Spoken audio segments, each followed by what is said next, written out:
Once upon a time, there was a little boy who was very small for his age.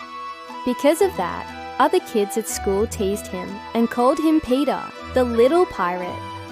He had red hair like a carrot and a freckle on his nose that looked like a little hook. So the name stuck. One night Peter had a dream. He dreamed that he was on an adventure with his 3 best friends, Amy, George, and Sam. They were sailing the high seas in search of buried treasure. Suddenly, a big wave hit the ship, and the friends found themselves washed up on a desert island. "Help! Help!" cried Amy. "We are alone here. What shall we do now?" "Don't worry, I'll save you," said Peter. And with that, he set off into the jungle. Peter walked for what seemed like hours, until he came across a clearing. In the middle of the clearing stood a huge tree with an orange fruit on top.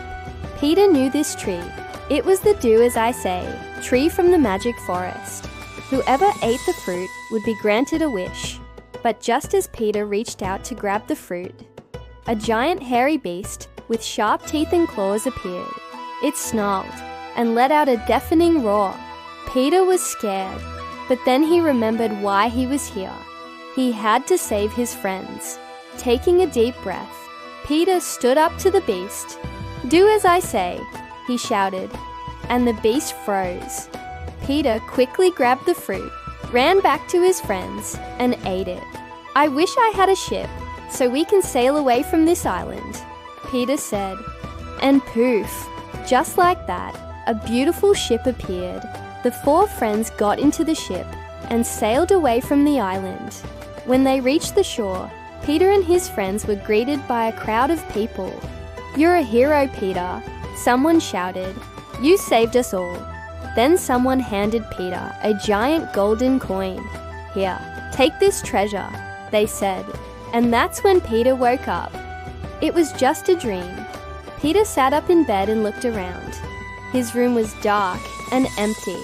He was all alone. Peter sighed. It had just been a dream. He didn't have any treasure, and no one had called him a hero. But then he noticed something. Under his bed, he saw a tiny golden coin lying in the dust. Peter smiled. Maybe he was just a little pirate, but in his dreams, he could be a hero. And that was all that mattered. If you liked this story, don't forget to subscribe and follow for more. Keep on dreaming. Life is good.